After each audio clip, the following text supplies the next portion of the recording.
सहनाववतु सहनौ भुनक्तु सह वीर्यं करवावहै तेजस्विनावधीतमस्तु मा विद्विषावहै। ओम शांति शांति शांति। भगवान यहाँ एक बहुत ही महत्वपूर्ण और गंभीर बात कह रहे हैं। भगवान कह रहे हैं अशोचानन्म शोचस्तम, कि जिस बात का शोक नहीं करना चाहिए हम उसका शोक कर रहे हैं। भाई, जब भगवान से एक प्रश्न किसी ने उठाया कि भगवान आप आनंद स्वरूप हो, फिर आपकी सृष्टि में इतना दुख क्यों है, तो भगवान यहाँ पे उसका उत्तर दे रहे हैं अशोचानन्म शोचस्तम। ये कॉमन क्वेश्चन है। कई बार ये प्रश्न लोग उठाते हैं कि भगवान ने दुनिया क्यों बनाई, और ऐसी दुनिया बनाई जिसमें इतना दुख है, इतनी समस्याएं, इतने संघर्ष हैं। तो भगवान आपकी बात को एक्सेप्ट करने को तैयार ही नहीं है। भगवान बिल्कुल सिरे से नकार रहे हैं कि जो आप बोल रहे हो, जो आप समझ रहे हो, जो आप अनुभव कर रहे हो, वो बिल्कुल गलत है। उसके लिए भगवान के पास बहुत सारे तर्क हैं, और अगर आप उनकी युक्तियों से, तर्कों से चीज़ों को समझने का प्रयास करेंगे तो आप निश्चित रूप से कन्विंस होंगे, और आप देखेंगे अरे हम तो कुछ का कुछ समझ रहे थे, बात कुछ और ही निकली। अब देखें, आज इसी के ऊपर मनन कर रहे हैं हम। कल हमने बात की थी कि माया की दो शक्तियां हैं। एक शक्ति को बोलते हैं अभाना पादक आवरण, एक शक्ति को बोलते हैं असत्वा पादक आवरण। माया के प्रभाव से जो सत्य है वो छुप जाता है, वो अनुभव में नहीं आता है। इसलिए देखो, सब संत महात्मा, सब शास्त्र, सब गुरुजन बार बार एक बात बोल रहे हैं कि भगवान सब जगह है, यहाँ है, अभी है। लेकिन सर्वसाधारण से पूछा जाए क्या आपको अनुभव हो रहा है? बोले भगवान होता तो इतना दुख क्यों होता, पता नहीं कहाँ है भगवान, इतने कष्ट क्यों है जीवन में। इसका मतलब क्या हुआ कि वो भगवान का अनुभव नहीं कर पा रहे हैं, इसीलिए उनके मन में ये प्रश्न उत्पन्न हो रहा है। इसको बोलते हैं असत्वा पादक आवरण। माया शक्ति का असत्वा पादक आवरण, उसने भगवान की सत्ता को मानो छुपा सा दिया है। छुप तो वो सकती नहीं है। जैसे बादल आ जाते हैं सूर्य के ऊपर, तो सूर्य भगवान का दर्शन नहीं होता हमको, लेकिन इसका मतलब ये नहीं कि सूर्य भगवान नहीं है। उन बादलों का जो ज्ञान हो रहा है वो भी इसलिए हो रहा है कि उनके पीछे सूर्य है। तो रोशनी नहीं होती तो आप बादल भी कैसे देख पाते हैं। तो हमको जो ये जगत का अनुभव हो रहा है, this itself proves that there is someone who is giving the power to experience this world. कोई एक शक्ति है, कोई एक प्रकाश है, कोई एक ज्ञान है, वो हमको ये अनुभव करने की योग्यता प्रदान कर रहा है कि ये दुनिया है, वरना आप दुनिया को भी नहीं देख पाते। तो परमात्मा सब जगह है।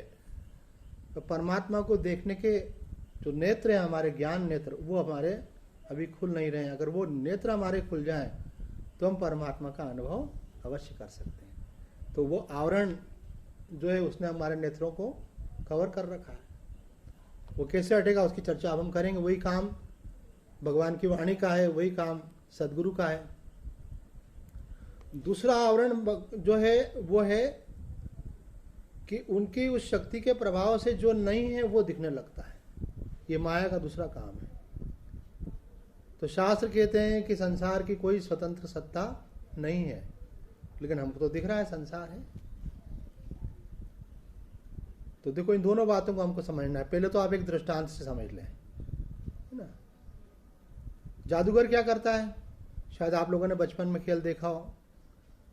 हमने एक मैगजीन में पढ़ा था, जादूगर आनंद ने एक खेल दिखाया और स्पेशली कलेक्टर और विधायक और सबको बुलाया और रेलवे स्टेशन पे एक बड़े आयोजन पूर्वक, और उन्होंने कहा कि देखो मैं एक बहुत बड़ा जादू आपको दिखाऊंगा और जादू उन्होंने दिखाया है कि सामने ट्रेन खड़ी है, पैसेंजर्स खड़े बैठे हुए हैं उसके अंदर, और उन्होंने अपने जादू का खेल किया। तो जितने भी लोग वहाँ पर थे उन सब ने क्या देखा, जो उनकी टीम थी देखने वालों की, कि अरे ये क्या हुआ, ट्रेन पैसेंजर सहित गायब वहाँ से, छुपा दिया बिल्कुल उसको। तो ये क्या है, जादू का खेल।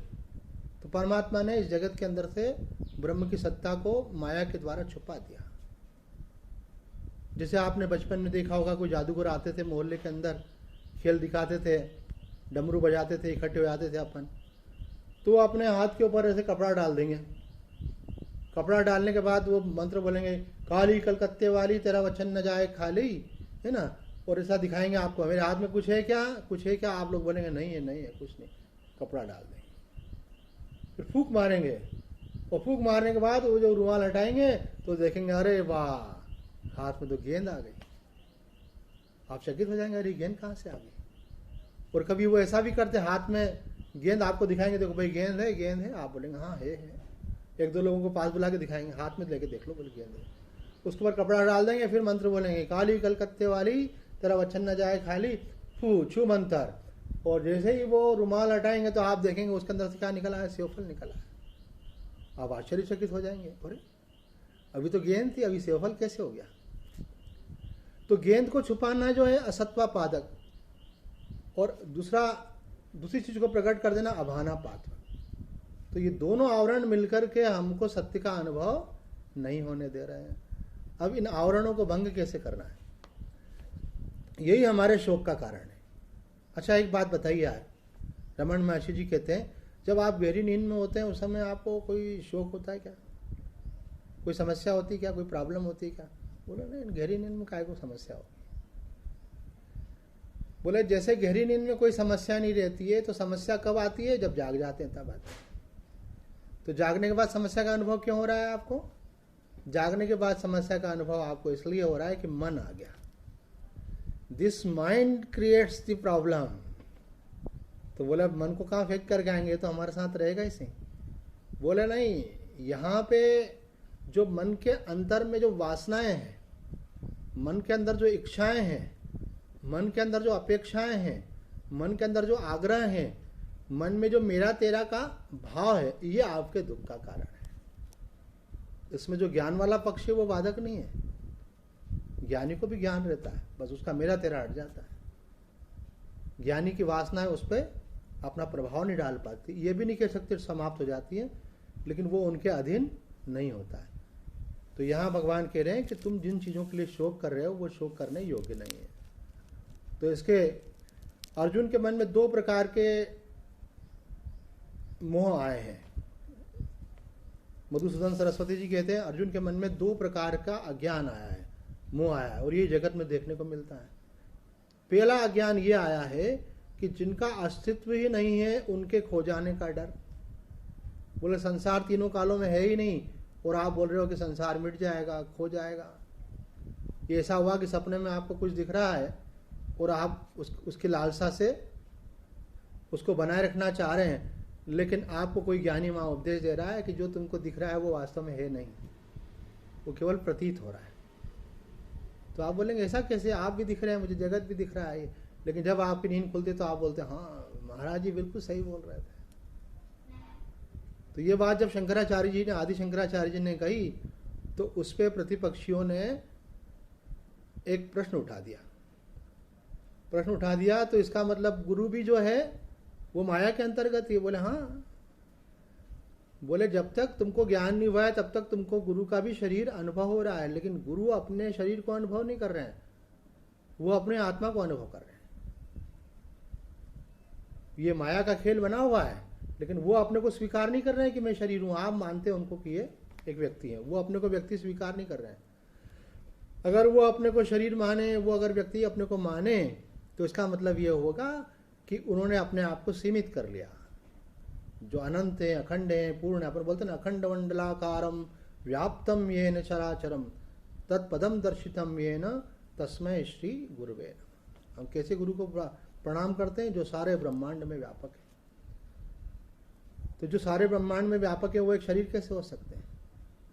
तो स्वप्न में जब किसी ने उपदेश दिया, महात्मा ने किसी को, कि तुम क्यों परेशान हो रहे हो, जिस चीज़ के लिए परेशान हो रहे हो वास्तव में वो समस्या है ही नहीं। बोले क्या बात कर रहे हैं, समस्या दिख रही है मुझे सामने, है ना। मानो किसी को बुखार आ रहा है, किसी को कष्ट हो रहा है, अपने को हो रहा है, अपनों को हो रहा है, तो बोले इतनी बड़ी समस्या दिख रही है, आप बोल रहे समस्या ही नहीं है। ऐसे तो जैसे स्वप्न से जागृत होने के बाद देखेगा, अरे ये कोई मन में संस्कार था, इस कारण से ये सब दिख रहा था, अभी तो कुछ भी नहीं है ये। तो कहते हैं ये संसार जो अभी आपको दिख रहा है, जब तक डायमेंशन चेंज नहीं हो जाएगा तब तक ये बात आपको पूरी तरह से पकड़ में नहीं आएगी। जब तक आपको अपना अनुभव नहीं हो जाएगा ब्रह्म का, आत्मा का, तब तक ये बात पूरी तरह से समझ में नहीं आएगी। पर पहले उसको मान करके आगे प्रवृत्त हो सकते हैं, क्योंकि इसमें शास्त्र प्रमाण है, महापुरुषों की वाणी प्रमाण है, मान करके इसमें प्रवृत्त होना है। तो भगवान यहाँ कह रहे हैं कि ये माया के प्रभाव से तुम शोक कर रहे हो। दूसरा जो वर्तमान कारण है, अब उस पर आते हैं, जो जल्दी समझ में आने वाली बात है। अर्जुन को इस बात का शोक हो रहा है कि पितामह भीष्म, गुरु द्रोणाचार्य, मेरे सगे संबंधी, ये लोग जो है इस युद्ध में मारे जाएंगे। इस बात का जो उसको शोक हो रहा है, तो भगवान उसका निवारण करते हैं। उसका निवारण करते हैं भगवान कि देखो सब कुछ जो पूर्व निर्धारित है, प्रारब्ध है, उसके अनुसार ही होता है। प्रारब्ध का खेल है, पहले रचा प्रारब्ध, पीछे रचा शरीर। कुछ लोग बोल रहे हैं भाई इतने लोगों की मृत्यु हो रही है, अब तक नहीं होती थी, अब हो रही है, तो इसका मतलब है कि कोई निमित्त बन रहा है, उस कारण से हो रही है। ये आप मानते हैं, शास्त्र ऐसा नहीं मानता। शास्त्र ऐसा मानता है कि पहले रचा प्रारब्ध, पीछे रचा शरीर, ये सब प्रीडेस्टिन्ड है। इसी को देखने के लिए हमारे यहाँ कहा है ज्योतिष के द्वारा अनुमान किया जाता है। लेकिन उतना बड़ा जानकार भी तो होना चाहिए कि बता सके। तो भले वो जानकार ना हो, लेकिन विद्या तो है। तो ये सब पहले से निर्धारित है, उस निर्धारित क्रम में हो रहा है ना। एक कभी हमने कोई देखा था, कोई मूवी, उसमें एक डायलॉग था, बड़ा अच्छा लगा हमको, जब जब जो जो होना है तब तब सो सो होता है। रामायण में क्या कहा है, हो ये वही जो राम रचि राखा। तो कुछ लोग बोलते हैं कि अगर सब पहले से निर्धारित है तो हम फिर पुरुषार्थ क्यों करें। अगर जो होना है वो होकर के रहेगा तो फिर हम सावधानी क्यों रखें, हम दवा क्यों लें, क्यों वैक्सीनेशन करें, है ना। अपने जीवन में भी मनुष्य, अगर हमको गरीब होना है तो वो भी निर्धारित है, अमीर होना है वो भी निर्धारित है, तो फिर हम पुरुषार्थ क्यों करें। इसका उत्तर ये है कि आपको लग रहा है हम पुरुषार्थ कर रहे हैं, लेकिन आपका पुरुषार्थ भी पूर्व निर्धारित है। जिनके द्वारा पुरुषार्थ नहीं होना होगा उनके दिमाग में वही थॉट आएगा और वो वैसा कर पाएंगे। जिनके द्वारा पुरुषार्थ होना है उनको वो थॉट आएगा कि करना है। अगर उनको निगेटिव थॉट आया भी तो टिक नहीं पाएगा, वो बोलेगा अरे भाई बैठे रहेंगे, ऐसा नहीं काम बिगड़ जाए, करना ही चाहिए, वो करने लग जाएंगे। एक महात्मा जी सिद्ध संत ने बोला, जिनको जैसे आप मुझे स्पष्ट देख रहे हो, जैसे मैं आपको स्पष्ट देख रहा हूँ, जो ये भगवान की सारी लीला को स्पष्ट देखने वाले महापुरुष, उन्होंने कहा कि ये सब हम कठपुतलियाँ हैं और हम सब की डोर भगवान के हाथ में, वो जैसा नचा रहा है वैसा हम नाच रहे हैं। ये कर्तापन का अहंकार जो है ये अज्ञान मूलक है। ये जो हमको लग रहा है ना, मैं कर रहा हूँ, मैं नहीं करूँगा तो ऐसा हो जाएगा, मुझे ऐसा करना चाहिए, मुझे ऐसा नहीं करना चाहिए, ये जो आपके अंदर कर्तापन का अहंकार है, ये आपको दुख देगा। किसी ने महर्षि से एक प्रश्न पूछा कि आप बोल रहे हैं सब कुछ भगवान कर रहा है, तो जब पहले भी जो हुआ वो भगवान ने किया, तो दुख हमको क्यों भोगना पड़ रहा है। एक बात है ना, जीवन में आप दुख देख रहे हैं तो बोले हम दुख हमको क्यों भोगना पड़ रहा है। व्यवहारिक पक्ष पे बात हो रही है, पारमार्थिक पक्ष पे तो बात कही कि है ही नहीं, मान करके बैठे वो आप। लेकिन व्यवहारिक दृष्टि से तो दिख रहा है भाई, कई लोगों को पैसे की दिक्कत है, कईयों को स्वास्थ्य की दिक्कत है, कईयों को अन्य प्रकार के कई समस्याएं हैं। तो आप बोल रहे हैं जो कुछ भी शरीर के द्वारा हुआ वो भगवान के द्वारा हुआ, हमारे द्वारा नहीं हुआ, तो हमको भोगना क्यों पड़ रहा है। इसके लिए बहुत सुंदर एक कथा एक महात्मा जी ने बोली है कि एक व्यक्ति ट्रेन में बैठ करके जा रहा था, कोई दूसरा व्यक्ति आया, उसने बोला भाई साहब आप बैठे हैं, बोले हाँ मैं बैठा था। नहीं, बोले मेरा मतलब आप थोड़ी देर बैठे हो तो मैं अपना कुछ सामान यहाँ रख करके अभी आता हूँ। बोले ठीक है। वो अपनी एक गठरी थी वो वहाँ रख करके नीचे उतर गया। वो नीचे उतर गया और नीचे उतरने के थोड़ी देर बाद ट्रेन चल पड़ी। तो उसने देखा भाई व्यक्ति तो आया नहीं, ट्रेन चल रही है। वो बाहर गेट तक गया तो दिखा नहीं वो व्यक्ति। तो सोचा हो सकता है दूसरे डब्बे में चढ़ गया हो, अगले स्टेशन पर चढ़ के आ जा। अगला स्टेशन आया, वो आया ही नहीं। अब पैसेंजर्स चढ़े, बोले भाई गठरी किसकी, गठरी किसकी है? बोले भैया कोई रख के गया है। तो वो एक मेरे सुपुर्द करके गया। वो सुपुर्द करके गया तो अपने पास में रखो, बीच में रख रखी, निकलने में दिक्कत आती है। जो व्यक्ति आ रहा है भाई गठरी किसकी, गठरी किसकी है? तो 2 बार 4 बार उन्होंने बोला कि भाई गठरी कोई मुझे सौंप के गया है, रखी। अरे भैया सौंप के गया, अपने पास कसका के रखो, ये इतनी बड़ी गठरी बीच में रख दी है। पहले तो बोलता था सौंप के गया है, और फिर धीरे धीरे बोलने लगा क्या, कोई बोले गठरी किसकी, बोला हाँ मेरी है। बोलो भैया तो तुम्हारी है तो हम यहाँ बीच में क्यों रखी है? बोलो हटा लेंगे भैया। दूसरे स्टेशन पे नहीं आया, तीसरा स्टेशन आया, वहाँ पे भी नहीं आया। वो परेशान भी था। इतने में कुछ 2 लोग खड़े, उन्होंने बोला गठरी किसकी है? अरे भैया मेरा सिर खा के बोला ना मेरी है। अच्छा तुम्हारी है? बोले हाँ मेरी है। अनमने मन से बोला मेरी। अगर तुम्हारी है तो खोलो। बोले क्यों? बोले हम पुलिस वाले। वो सिविल ड्रेस में पुलिस वाले थे। तो खोला तो उसमें से कटी हुई लाश थी। देखा तो चमत्कृत हो गया। बोले नाटक करते हो, चलो थाने पे। बोले नहीं नहीं मेरी नहीं है, कोई रख गया था। अभी बोल रहे थे मेरी है और अभी बोल रहे हो मेरी नहीं है, किसी की थी वो रख के गया। अभी तुमको थाने पे ले चलते, सब अक्ल आ जाएगी तुमको कि तुम्हारी है कि नहीं है। और जाकर अच्छी खासी पिटाई करी, और भैया मेरी नहीं है। बोले तुम्हारी नहीं है तो क्यों बोला मेरी है?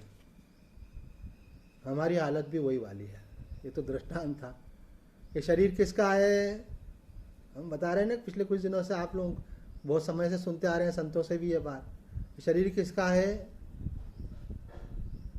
यह शरीर भगवान का दिया हुआ है। गुप्ता जी स्थिर होकर बैठे, हिले नहीं बार बार ना, आपके कारण डिस्टर्ब होता है सत्संग में। शांति से एक जगह स्थिर होकर बैठे। तो ये शरीर किसका दिया हुआ है? भगवान का। और आप क्या बोलते हैं? मेरा है। ये धन किसका दिया हुआ है? भगवान का। आप क्या बोलते हैं? मेरा है। ये परिवार के सदस्य किसके दिए हुए हैं? भगवान के। और आप क्या बोलते हैं? मेरा है। ये जो आप मेरा बोलते हैं इसका आपको पनिशमेंट मिलता है। जैसे उसने गठरी को मेरा बोला, वो गठरी तो उसकी थी नहीं। तो आप भी संसार की माया को मेरा मानते हैं तो आपको दुख व्यापता है। अभी पाकिस्तान में किसी को कुछ हो रहा है, अभी कनाडा में किसी को कुछ हो रहा है ना, यूएस में कुछ हो रहा है, आपको कुछ फर्क पड़ रहा है क्या? ना, आपको कुछ फर्क नहीं। लेकिन जिन लोगों को आपने मेरा मान रखा है, जहां तक आपकी ममता है वहां तक आपको प्रभाव हो रहा है। तो संसार में रहने में कोई दिक्कत नहीं है, लेकिन संसार को जो मेरा माना हुआ है आपने, ये आपके लिए दिक्कत का विषय है।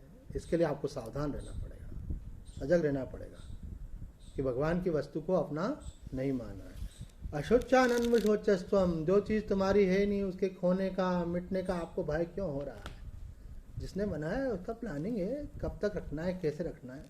तो ये जो प्रश्न उठाया था बीच में कि कई लोग बोलते हैं कि भाई सब अगर निर्धारित है तो फिर हम पुरुषार्थ क्यों करें? तो जिसको आप पुरुषार्थ बोल रहे हो, भगवान रमन महर्षि की दृष्टि में वह भी एक प्रारब्ध है। आपके द्वारा वो विचार आना, वो कर्म होना भी उसका ही एक पार्ट है, उसका एक खेल चल रहा है। हमारे पूज्य स्वामी कृष्णानंद जी ये बात हमको समझाया करते थे कि एक डिवाइन प्लान है और उसके तहत सब कुछ चल रहा है। एक योजना बनी हुई है, उसके तहत चल रहा है। हम सब जो है रंगमंच के कलाकार हैं, और पीछे से निर्देश करने वाला कोई निर्देशक और है। जैसा वो निर्देश करता है वैसा। यहाँ तो ऐसा भी नहीं कि वो बोले और हम करें, यहाँ तो वो करवा लेता है, क्योंकि अंदर बैठ करके पावर उसी की काम कर रही है। लेकिन बस केवल अज्ञान का पर्दा इतना ही है कि हम अपने को जो है वो नहीं जान रहे हैं। भूल से अपने को जो हम नहीं हैं वो मान रहे हैं।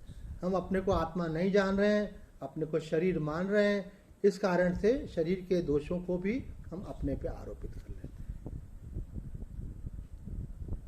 किसी ने रामसुखदास जी महाराज से एक प्रश्न पूछा कि महाराज जी, अगर ये ज्ञान समझ में आ जाए हमको तो शरीर के द्वारा होने वाले जितने भी गलत काम हैं उन सबको हम बोलेंगे हम तो कर ही नहीं रहे, हम तो अकर्ता हैं, भगवान करवा रहे हैं। ऐसा तो स्वामी जी ने कहा कि यह जो तुम सोचते हो कि हम गलत काम करेंगे लेकिन उसका आरोप भगवान के ऊपर डाल देंगे, ऐसा वास्तविक में नहीं है। जिसके अंदर ये ज्ञान हो जाता है कि मैं करता नहीं हूं, तो उसके अंदर फिर वैसी वासना भी नहीं रहती है। मनुष्य के अंदर उन वासनाओं के कारण ही गलत कृत्य होते हैं। अगर मनुष्य के अंदर ये बोध जागृत हो जाए, ये ज्ञान जागृत हो जाए कि कर्म करने वाला मैं नहीं हूं, कर्तापन हट जाए, तो जो अहंकार नहीं रहेगा तो वासना कैसे रहेगी? जब अधिष्ठान ही नहीं रहा तो उसके ऊपर वस्तु कैसे रहेगी? आप हैं तो आपकी समस्या है, अगर आप भी नहीं तो समस्या कहां से आएगी बताइए? ये समस्या इस बात को सिद्ध करती है कि समस्या कर्ता वहां पर विद्यमान है। रमन महर्षि जी कहते हैं जब तक फैक्ट्री है प्रोडक्शन होता रहेगा, समस्याओं का कभी निराकरण नहीं होगा, क्योंकि समस्या कर्ता वहां पर बैठा हुआ है, प्रोडक्शन करता जा रहा है, एक हटी की दूसरी, दूसरी हटी की तीसरी। ये क्यों हो रहा है? ये इसीलिए हो रहा है कि अभी आपको अपने आप का बोध नहीं हो रहा है, आप अकर्ता होकर के अपने को कर्ता मान रहे हैं। आगे भगवान कह रहे हैं गतासून अगतासूंश्च नानुशोचन्ति पंडिता। अब व्यवहारिक दृष्टि से भी विचार करें, तात्विक बात तो आपको बताई। बोले जो विद्वान लोग होते हैं जो चले गए उनका शोक नहीं करते। बोले अब चले गए, अब क्या, उस बात का क्या शोक करना? बोले वो तो चले गए लेकिन पीछे उनके कारण जो समस्याएं उत्पन्न हो गई, तो बोले ये बात पहले ही बताई जा चुकी है। ये जो अनुकूलता थी वो भी उनके कारण नहीं थी, और जो समस्याएं आ गई ये भी उनके अभाव के कारण नहीं है। ये सब जीव का अपना प्रारब्ध है, प्रारब्ध के अनुसार उसको परिस्थिति का भोग करना होता है। अज्ञान के कारण जीव भाव है, और जीव भाव जब तक रहेगा तो प्रारब्ध का प्रभाव बना रहेगा। जब आपका जीव भाव हट जाएगा, अज्ञान हट जाएगा, है ना, आपका मैं बना हट जाएगा, तो प्रारब्ध का आप पे प्रभाव नहीं होगा। प्रारब्ध तो रचा हुआ है, अज्ञानी के लिए रचा हुआ, ज्ञानी के लिए तो एक तत्व के अलावा कुछ भी नहीं है। गतासूंश्च अगतासूंश्च, बोले जो नहीं गया है उसका भी शोक नहीं करता। बोले जो चीज गई नहीं उसका शोक क्यों करेंगे? बोले नहीं, उसका भी होता है ना कि गई तो नहीं है पर कहीं चली नहीं जाए। ये आपकी मान्यता ही आपको दुख दे रही है, कोई और दुख नहीं दे रहा है। आपने मान रखा ऐसा होना चाहिए और ऐसा नहीं होना चाहिए, ये आपको दुख दे रहा है। अगतासूंश्च का एक दूसरा अर्थ भी कहा है कि भाई अभी तो सब अनुकूल चल रहा है, आगे प्रतिकूल नहीं हो जाए, इसकी चिंता होती मनुष्य को। तो हमने पहले भी बताया था कि आपको वर्तमान में रहना चाहिए और अपना कर्तव्य करना चाहिए। आप आज से 1 साल पहले किसी ने सोचा था, 2 साल पहले, कि आज क्या परिस्थिति होगी? किसी ने नहीं सोचा था, कल्पना भी नहीं की थी। तो जब 2 साल पहले आपने जो नहीं सोचा था वो चीजें आज घट रही हैं, ख्याल में भी नहीं सोचा था, तो आज आपके मन में जो ख्याल भी नहीं होगा ऐसा भी कुछ भविष्य में होगा। तो जब भविष्य हमारे हाथ में है ही नहीं, और जब जब जो होना है तब तब सो होगा, तो आप भविष्य की प्लानिंग क्यों करते हो? वर्तमान का सदुपयोग करो। और वैसे भी आप व्यवहारिक दृष्टि से भी देखो तो वर्तमान का सदुपयोग ही भविष्य का निर्माण करता है। वर्तमान की चिंता भविष्य का निर्माण नहीं करती है। तो भगवान कहते हैं बातें तो तुम पंडितों जैसी करते हो, ज्ञानी जैसी करते हो। पंडित का अर्थ तो तात्विक दृष्टि से होता है, पंडा है बुद्धि जिसकी वह है पंडित। पंडा का मतलब होता है विवेकवती बुद्धि, और विवेक आपको ये बोलता है कि आप शरीर नहीं हो, आप आत्मा हो। और चूंकि आप आत्मा हो तो ये संसार भी ब्रह्म स्वरूप है, और नाम रूपात्मक जगत जो है ये मायामय है, इसका स्वतंत्र अस्तित्व नहीं है। तो बोले बातें तो तुम विवेक की पंडितों जैसी करते हो, और व्यवहार में तो व्यवहारिक विवेक भी नहीं रख रहे हो, न तो प्रारब्ध की स्वीकृति, न भगवत इच्छा की स्वीकृति, और ममता और मोह में आ रहे हो बार बार। भगवान श्री कृष्ण ये हमको समझाना चाह रहे हैं कि शोक किसी प्रकार से करना बनता नहीं है। अगर आपके पास कोई भी तर्क हो तो अलग से भी पूछ सकते हो कि अगर ऐसी परिस्थिति तो शोक कैसे नहीं होगा भाई।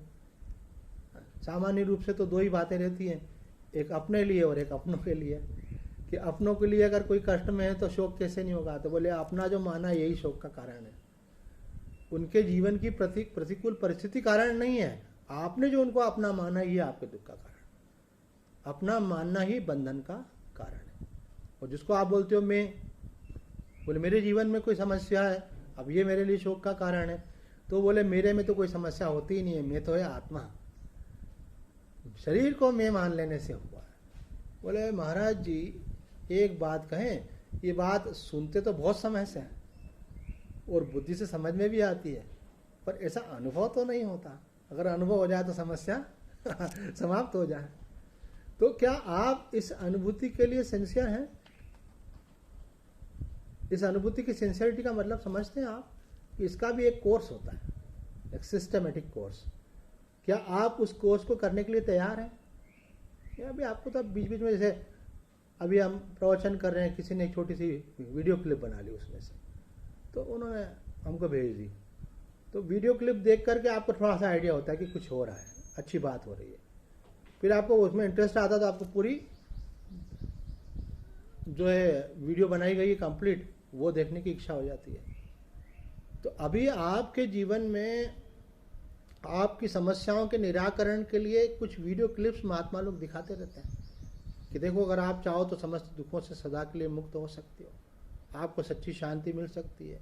ऐसे महात्मा हुए जो हमेशा आनंद में रहते थे, आप भी आनंद में रह सकते हो।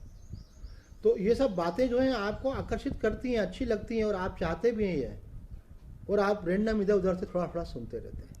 लेकिन यहाँ जो बात कही जा रही है वो ध्यान देने योग्य है। वो ये कही जा रही है कि सिस्टमेटिक कोर्स। सिस्टमेटिक कोर्स क्या है? आदि शंकराचार्य जी ने जितने भी प्रक्रिया ग्रंथ लिखे हैं वो सिस्टमेटिक कोर्स है। उसमें अप्रोक्षानुभूति, विवेक चूड़ामणि, ये सब जो ग्रंथ हैं,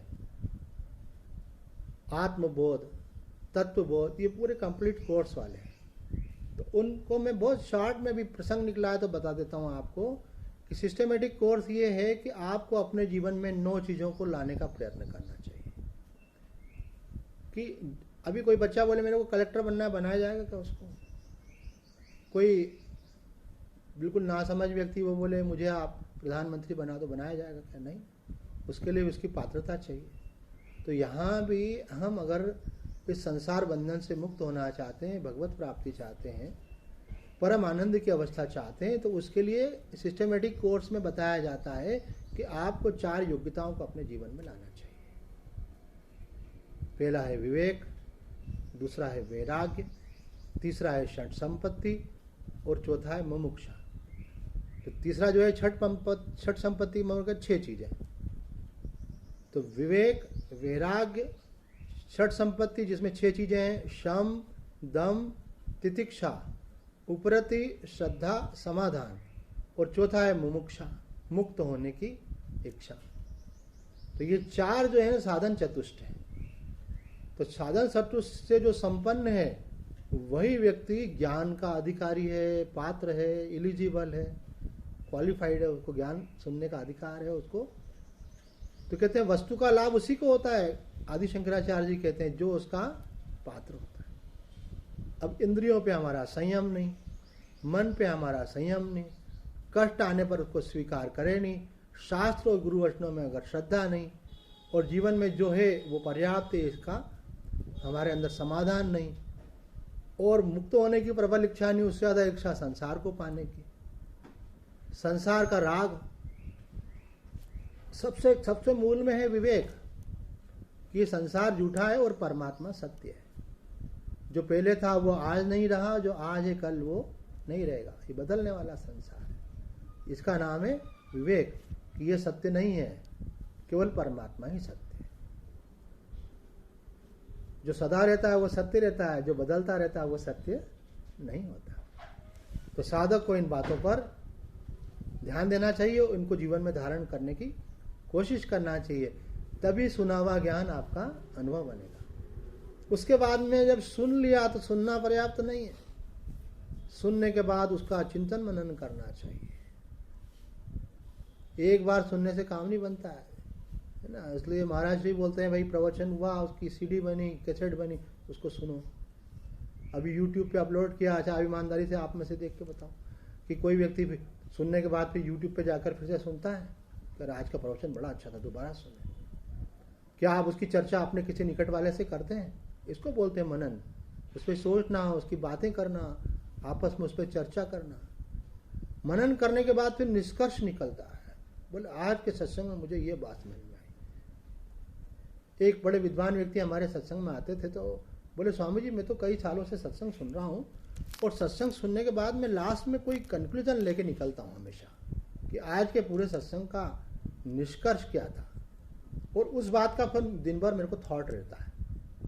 मैंने सोचा कि सदुपयोग यही है सत्संग सुनने का कि बाद में हमको निष्कर्ष हाथ में आना चाहिए कि आज के सत्संग में क्या बात कही गई। रोजाना सत्संग होने के बाद एक बिटिया जो है मैसेज करती है कि आज के सत्संग का सार ये है, एक लाइन में भेजती है, मानो वो हेडिंग दे देती है इसके लिए। एक हेडिंग हम भी डाल करके भेजते हैं आपको यूट्यूब के ऊपर। तो कहने का अभिप्राय ये कि आप निष्कर्ष निकालें, और निष्कर्ष निकालने का मतलब है कि उसको अब हमको दृढ़ता से पकड़ना है, उसको दृढ़ता से धारण करना है। पूज्य स्वामी कृष्णानंद जी महाराज ने कहा है कि सत्संग से बहुत बड़ा लाभ होता है, लेकिन लाभ उन्हीं लोगों को होता है जो निश्चय करते हैं। सत्संग सुनने के बाद आपके अंदर कुछ निश्चय होना चाहिए, कुछ नकारात्मक चीजें उनको छोड़ने का, जो सकारात्मक है उनको पकड़ने का। ऐसे जब तक आप निश्चय नहीं करेंगे तो वो चीजें समझ में आएंगी, चली जाएंगी। एक हमारे होम्योपैथिक डॉक्टर हैं, डॉक्टर खालसा जी, तो फोन पर बात हुई उनसे। मैंने कहा डॉक्टर साहब ये कोरोना की भी कोई दवा है क्या? तो उन्होंने कहा है ना। उन्होंने हमको दवाई भेज दी। अब वो दवा भेजी, वो एक डोज ले लो, बोले सप्ताह भर तक इन्फेक्शन का डर खत्म, फिर एक सप्ताह बाद ले लो, फिर एक सप्ताह के लिए खत्म।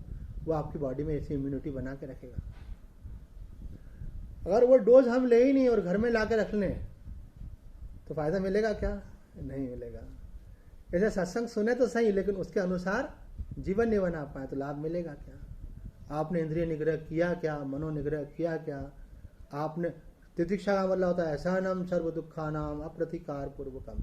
जीवन में कष्ट आए उसको प्रारब्ध भगवत इच्छा समझ करके स्वीकार करना। बोले ठीक है, कोई बात नहीं, हमारा प्रयास है, नहीं हो पा रहा है, स्वीकार है। तितिक्षु होकर के जीना, भोगी होकर के नहीं जीना। तो ये सब बातें हमको विचार करनी है, तब भगवान के द्वारा दिया गया इस प्रकार का उपदेश हमको जीवन में धारण हो पाता है। मानसिक योग्यता को हमको विकसित करना है, तब हमको वो जो सुना हुआ ज्ञान है वो ठहर पाएगा। तो आज इतना ही कहकर अपनी वाणी को विराम देते हैं। ओम पूर्णमद पूर्णमिदम पूर्णात् पूर्णमुदच्यते पूर्णस्य पूर्णमादाय पूर्णमेवावशिष्यते। ओम शांति शांति शांति।